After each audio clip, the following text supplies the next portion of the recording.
क्या पम्मी का सबसे बड़ा झूठ अब सबके सामने आने वाला है? क्या हीर पर लगा फ्रॉड का इल्जाम पल भर में खत्म हो जाएगा? और क्या सीसीटीवी फुटेज पम्मी की पूरी चाल को बेनकाब कर देगी? आज की इस वीडियो में हम बात करने वाले हैं एक ऐसे धमाकेदार ट्विस्ट की जो कहानी को पूरी तरह बदल कर रख देगा। इसलिए वीडियो को आखिर तक जरूर देखिएगा, क्योंकि अंत में होने वाला खुलासा आपको पूरी तरह चौंका सकता है। तो चलिए शुरू करते हैं आज की बड़ी अपडेट। आने वाले एपिसोड में कहानी एक बेहद रोमांचक मोड़ लेने वाली है।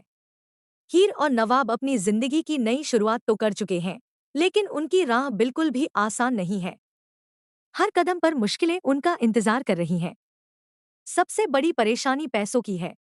उनके पास ना तो अपनी जरूरतें पूरी करने के लिए पैसे हैं और ना ही माँ के इलाज के लिए। इसी बीच पम्मी अपनी एक नई चाल चलती है। वह पहले से ही हीर को बदनाम करने की कोशिश कर रही होती है और अब वह उसे एक ऐसे जाल में फंसा देती है जिससे निकलना लगभग नामुमकिन लगता है। पम्मी कुछ लोगों से 5 लाख रुपए ले लेती है और बड़ी चालाकी से उन दस्तावेजों पर हीर के साइन करवा देती है। हीर को इस बात का बिल्कुल अंदाजा भी नहीं होता कि उसके साइन का इस्तेमाल इतने बड़े फ्रॉड में किया जाने वाला है। कुछ समय बाद वही लोग अपने पैसे वापस मांगने पहुंच जाते हैं। जब उन्हें पैसे नहीं मिलते तो वे सीधे हीर और नवाब को जिम्मेदार ठहराने लगते हैं।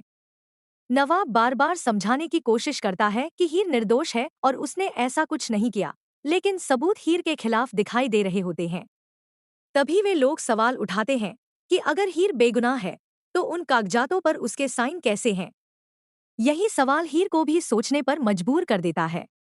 वह अपने अतीत की हर छोटी बड़ी बात याद करने लगती है। तभी उसे अचानक अस्पताल का वह दिन याद आता है जब उसने एक फाइल पर साइन किए थे। उसी समय पम्मी वहां आई थी और फाइल उसके हाथ से गिर गई थी। उस वक्त किसी ने इस बात पर ज्यादा ध्यान नहीं दिया था, लेकिन अब सारी कड़ियां जुड़ने लगती हैं। हीर को शक हो जाता है कि जरूर पम्मी ने उसी मौके का फायदा उठाया होगा। सच जानने के लिए वह अस्पताल की सीसीटीवी फुटेज निकलवाने का फैसला करती है। इसके बाद जो सामने आता है वह सबको हैरान कर देता है। सीसीटीवी फुटेज में साफ दिखाई देता है कि पम्मी ने ही पूरे मामले की साजिश रची थी। उसने हीर के भरोसे का फायदा उठाया और उसके साइन का गलत इस्तेमाल किया। जैसे ही यह वीडियो सामने आती है, कहानी पूरी तरह पलट जाती है। जो लोग अब तक हीर को दोषी मान रहे थे, उन्हें अपनी गलती का एहसास होने लगता है। वहीं पम्मी का असली चेहरा सबके सामने आ जाता है। मामला इतना बढ़ जाता है कि पुलिस भी इसमें शामिल हो जाती है। जिन लोगों के पैसे गए थे वे शिकायत दर्ज कर देते हैं, लेकिन इस बार हीर के पास अपनी बेगुनाही साबित करने का सबसे बड़ा सबूत होता है।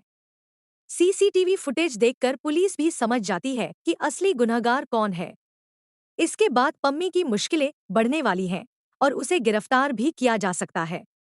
अब सबसे बड़ा सवाल यह है कि क्या पम्मी सच में जेल जाएगी?